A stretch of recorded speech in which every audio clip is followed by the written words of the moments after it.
Pertanyaan selanjutnya dari Niputu Niti Gotami.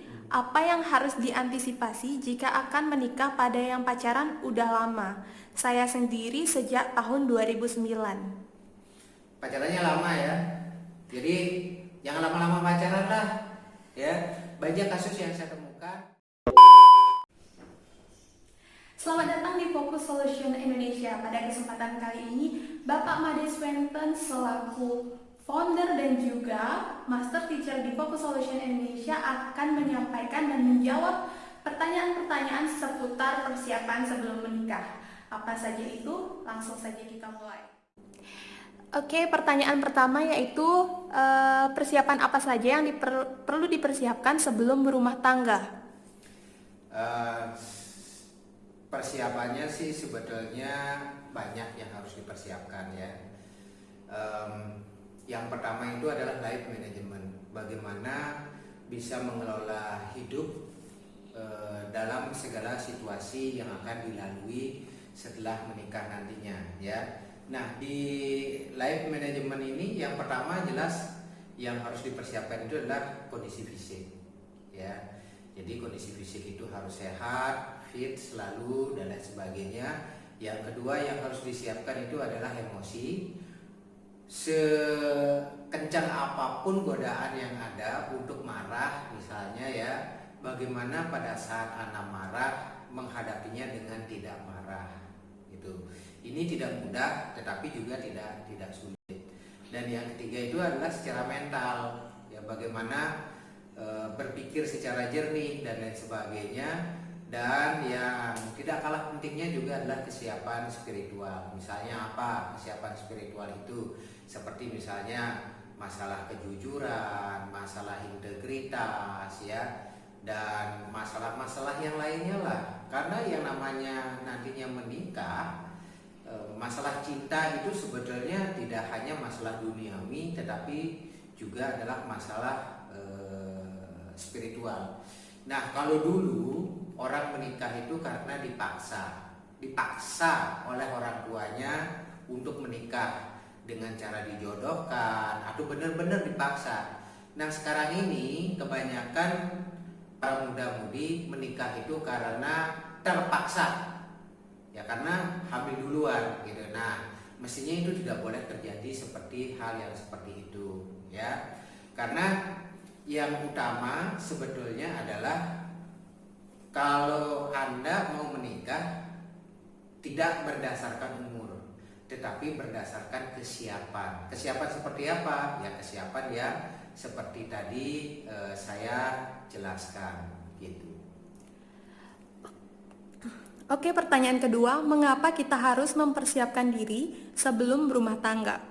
Oke, jadi sebelum saya jelaskan hal jawaban dari pertanyaan tersebut, perlu saya jelaskan begini.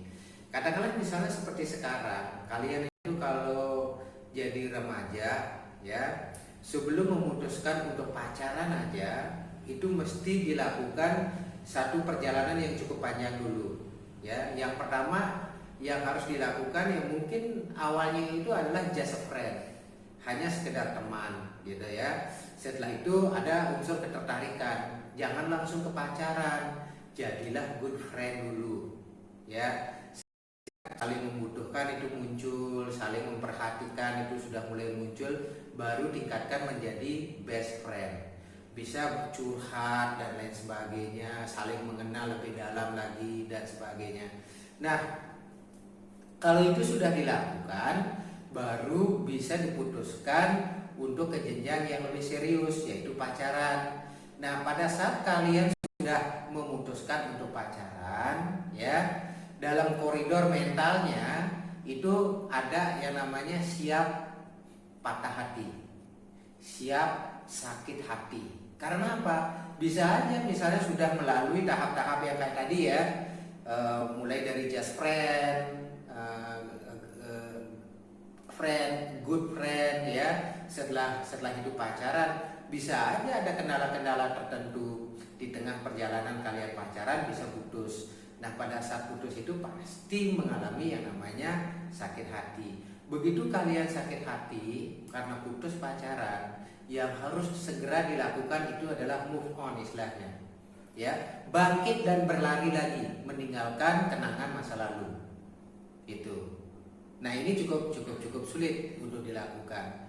Begitu kalian sudah pacaran, ya, akan menuju keputusan untuk menikah. Nah, koridor mentalnya tidak boleh ada lagi saya siap bercerai.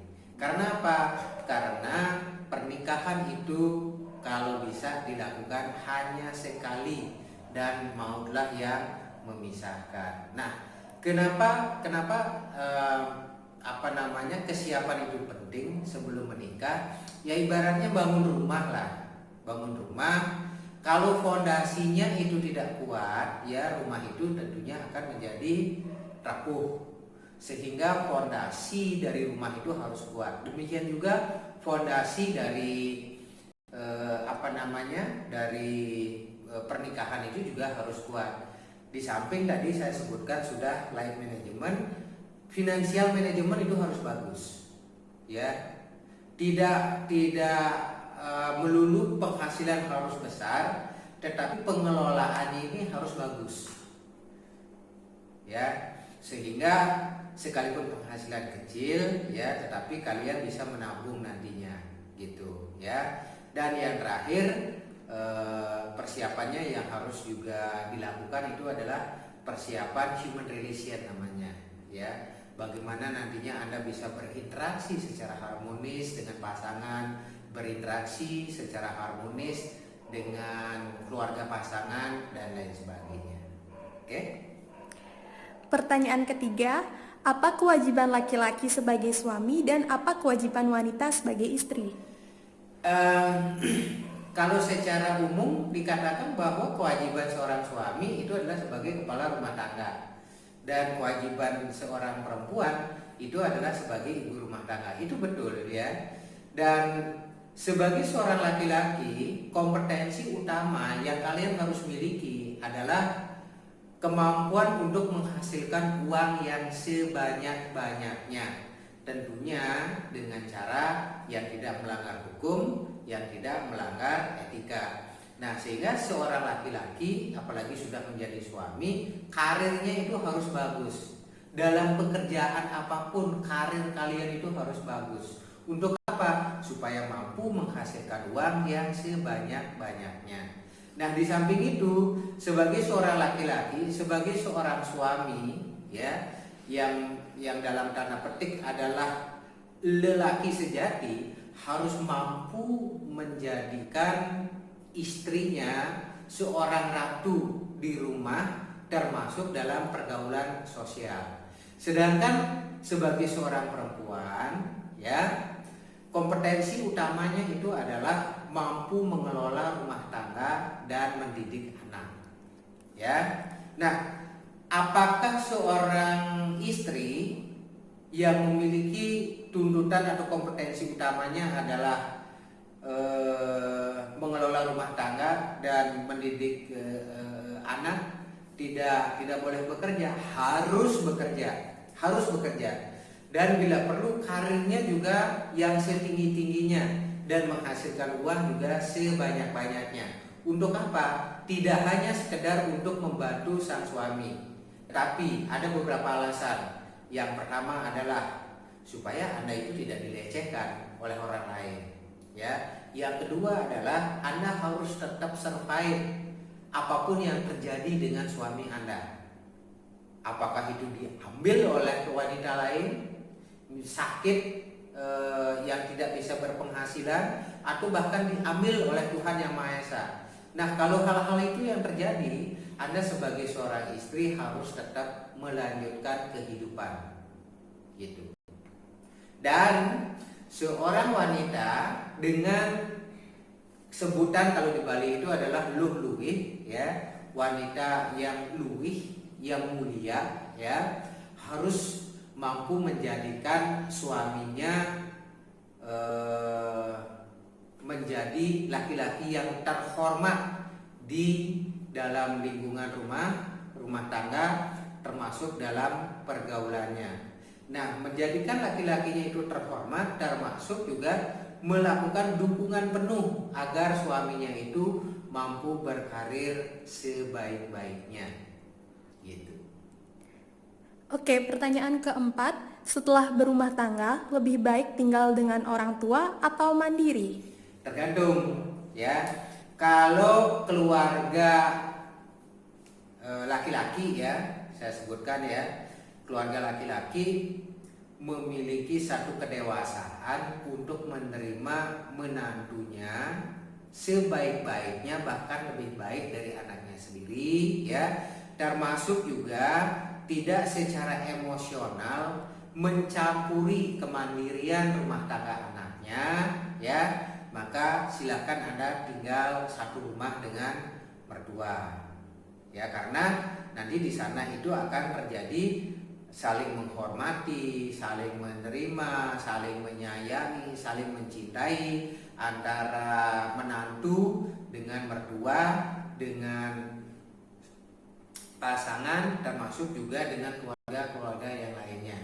Nah, kalau seandainya ya mertua ini tidak memiliki satu kedewasaan untuk menerima menantunya ya sebaik-baiknya, termasuk memberikan kesempatan kepada anaknya untuk membangun rumah tangga secara mandiri, maka sebaiknya pisah rumah, cari kontrakan, sekalipun itu kontrakannya itu sangat sederhana, SSSSSS gitu ya, sangat-sangat sempit, selonjoran pun susah gitu ya. Silakan kalian itu hidupnya mandiri di sana. Sejelek-jeleknya bagaimana kehidupan Anda itu adalah pilihan kalian gitu. Dan ya ingat juga, kalau misalnya seperti kamu Sera sebagai seorang wanita nanti untuk memutuskan menikah dengan seorang laki-laki, berarti kamu berada di pihak keluarga laki-laki dan kamu sudah pamit dari keluarga yang sekarang. Artinya apa? Ada hak dan kewajiban yang kamu sudah lepaskan dari orang tua.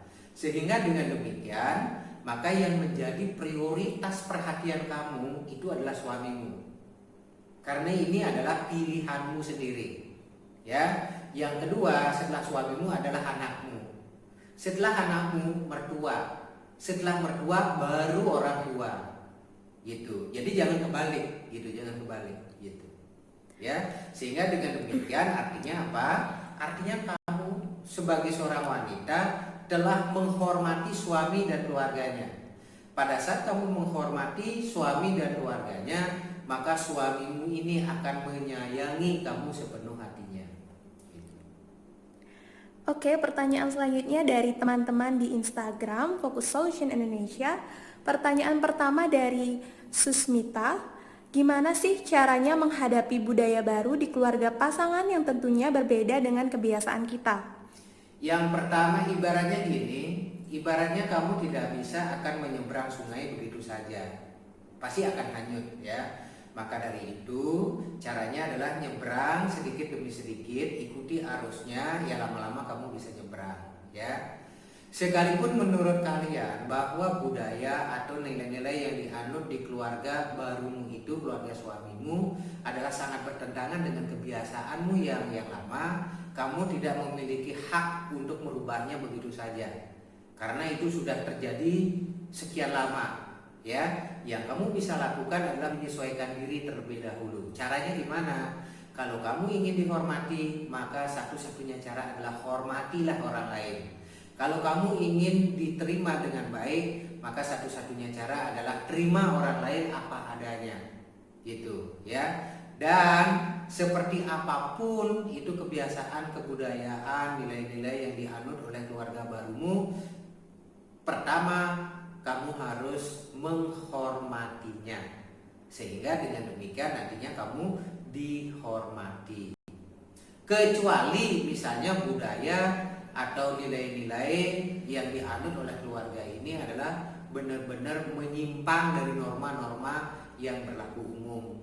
Nah, itu kamu bisa memutuskan bahwasanya kamu bisa menerima hal itu atau tidak. Nah, inilah pentingnya kalian melakukan penjajakan sebelum memutuskan untuk menikah, yaitu pada saat pacaran ini. Lakukan penjajakan, lakukan evaluasi, kira-kira apakah kamu bisa menerima budaya dari keluarga ini apa tidak. Kalau misalnya tidak, hal apanya yang tidak bisa. Kalau memang benar-benar seperti tadi, benar-benar bertentangan dengan norma secara umum, ya jangan dilanjutkan. Bagusnya itu jangan dilanjutkan, gitu ya. Daripada kamu memaksakan demi cinta melanjutkannya, nanti setelah berada di sana kalian itu bisa sakit hati. Nah, pada akhirnya kalian itu rugi sendiri, gitu. Oke? Oke, pertanyaan selanjutnya dari Aris Santika. Bagaimana mempersiapkan diri akan tanggung jawab yang akan dihadapi setelah menikah? Ya bertanggung jawab. Ya, jadi satu-satunya cara untuk bertanggung jawab adalah bertanggung jawab. Ambil seberat apapun masalah itu ya sebagai masalahmu dan pecahkan pada saat itu. Ya. Begitu timbul sebuah masalah di dalam rumah tangga dengan pasangan dan lain sebagainya ya, maka Anda tidak bisa menyerahkan kepada waktu, Anda tidak bisa menyerahkan atau lari dari masalah tersebut ya. Maka kalau pada saat kalian itu lari dari masalah-masalah yang lainnya itu akan timbul. Maka satu-satunya cara adalah dengan menyelesaikan masalah tersebut. Pada saat kalian menyelesaikan sebuah permasalahan di dalam rumah tangga ya, itu artinya kalian sudah bertanggung jawab. Masalah itu banyak ya.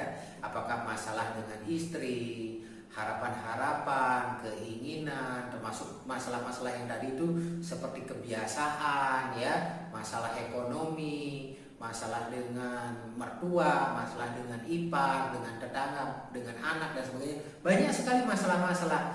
Semakin berat masalahnya dan Anda mampu menyelesaikan, maka di sana teruji kemampuan Anda sudah menjadi lebih baik dari sebelumnya. Pertanyaan selanjutnya dari Niputu Niti Gotami. Apa yang harus diantisipasi jika akan menikah pada yang pacaran udah lama? Saya sendiri sejak tahun 2009. Pacarannya lama ya. Jadi jangan lama-lama pacaran lah ya. Banyak kasus yang saya temukan pacarannya bisa 10 tahun, bahkan ada yang 11 tahun, begitu memutuskan menikah setahun cerai gitu ya, karena kelamaan, kematangan jadi gosong gitu ya. Maka dari itu ya, kalau seorang lelaki sebagai laki sejati adalah bukannya mampu menyenangkan pasangan atau pacarnya pada saat pacaran, tetapi lelaki sejati adalah berani mengambil sebuah keputusan, I will marry you gitu. Jadi saya akan menikahimu, artinya adalah keberanian seorang laki-laki sejati itu akan teruji pada saat dia menyatakan saya siap menikahimu. Pertanyaan selanjutnya dari Pande Aristiani. Seberapa pentingkah pertimbangan umur dalam memutuskan untuk menikah? Sebenarnya umur itu sangat penting karena kedewasaan di dalam berumah tangga itu sangat-sangat penting. Berumah tangga ibaratnya itu seperti lari maraton, bukan sprint. Kalau sprint itu cepat tapi pendek. Nah, sedangkan menikah itu ibaratnya lari maraton, kalian harus benar-benar mampu mengelola stamina pada saat berlari ya, mengelola napas dan lain sebagainya sehingga bisa sampai di garis finish. Nah, demikian juga pernikahan itu perlu manajemen yang baik. Setinggi apapun kalian sekolah, yang dipelajari di sana adalah untuk berkarir, bukan untuk berumah tangga. Maka untuk berumah tangga dipelajarilah pada saat mulai menginjak dewasa. Dari siapa? Dari orang tua ya, dari kakak-kakak. Dan yang terpenting, pernikahan itu mendapatkan sebuah pembelajaran pada saat kalian sudah melakukannya. Ibaratnya naik sepeda, sebelum kalian mencoba naik sepeda, gimana rasanya naik sepeda, biasanya kalian akan takut untuk naik sepeda, takut jatuh dan lain sebagainya. Tapi begitu kalian berlatih terus, ya lama-lama menjadi terampil naik sepedanya gitu ya. Nah, tapi upayakan juga kalau untuk menikah ya di atas 20 tahun lah ya, karena di bawah itu baik itu secara fisik, secara psikologis biasanya kebanyakan di antara kita itu belum siap betul ya. Dan di samping itu masa remaja itu benar-benar kalian nikmati dulu ya, usia mungkin dari 14 tahun sampai dengan 18 tahun, 20 tahun itu masa-masa remaja ya, masa-masa mencari sebuah pengalaman dengan cara yang bersenang-senang.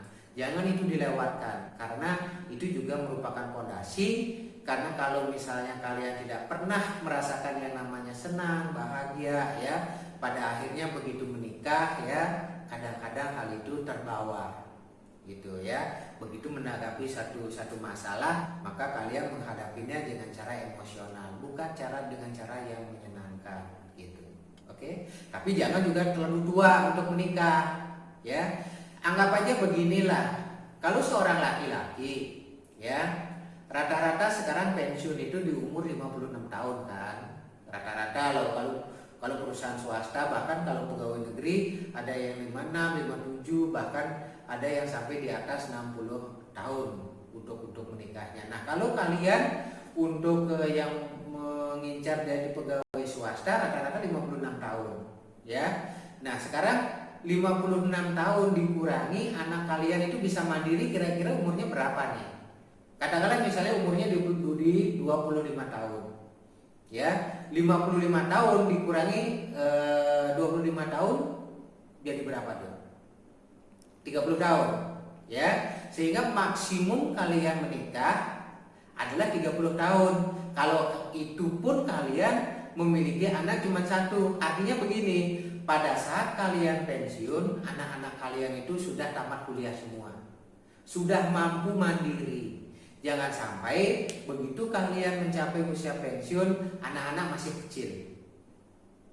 Masalah pada anak Anda dalam hal menuntut ilmu pengetahuan, masalah juga pada Anda dalam hal kemampuan untuk menuntut menghasilkan uang untuk membiayai keluarga gitu ya. Ya bagusnya mungkin umur 25, 26 tahun gitu ya. Sehingga kalau punya anak 2 atau 3 gitu ya, ketiga-tiganya ini sudah mampu mandiri, baru kalian bisa pensiun gitu. Baik, pertanyaan terakhir dari Arta, apa saat berumah tangga pasti akan ada pertengkaran atau permasalahan. Bagaimana cara menyelesaikannya dengan cepat? Berumah tangga itu kayak bermain tinju ya, saling pukul dulu, setelah itu pelukan, pukul lagi, pelukan lagi gitu ya. Tapi dalam rumah tangga bedanya dengan tinju, diupayakan lebih banyak berpelukannya daripada berantemnya. Berantem itu penting untuk apa? Untuk dinamisasi, mendewasakan diri Anda sendiri gitu. Karena pada saat pasangan Anda marah, di sana diperlukan kemampuan Anda untuk mengelola emosi kalian. Gimana caranya pada saat pasangan Anda marah, Anda tidak marah gitu ya. Nah, kalau terjadi masalah, bicarakan secara dewasa ya, dengan komunikasi yang baik ya, lakukan dengan kepala dingin dan lain sebagainya ya. Tapi kalian tahu nggak kelemahan seorang perempuan itu apa? Nggak tahu. Kelemahan seorang perempuan itu adalah ada di telinganya. Makanya pada saat istri Anda itu ngambek dan lain sebagainya ya, bisikkanlah kata-kata yang lembut, kata-kata yang mesra di telinganya. Luluh dia. Apalagi misalnya Anda bisikkan, ya sudahlah sayang, ayo kita ke mall sekarang belanja. Pasti reda emosinya gitu. Karena apa? Kelemahan seorang perempuan itu adalah ada di telinga dan di sentuhan ya. Sedangkan kelemahan seorang laki-laki bagi perempuan tahu nggak di mana? Di mata ya. Makanya pada saat pasangan Anda, laki-laki Anda itu ya emosi dan lain sebagainya, cepat-cepat mandi, dandan ya, pakai bikini dan lain sebagainya. Seliwar-seliwarlah di hadapan suamimu, sehingga emosi suamimu itu akan mereda gitu ya. Baik, terima kasih atas perhatiannya. Selamat bersenang-senang. Dan yang utama memang itu adalah senangkan dirimu dulu, bahagiakan dirimu dulu, baru Anda bisa menyenangkan dan membahagiakan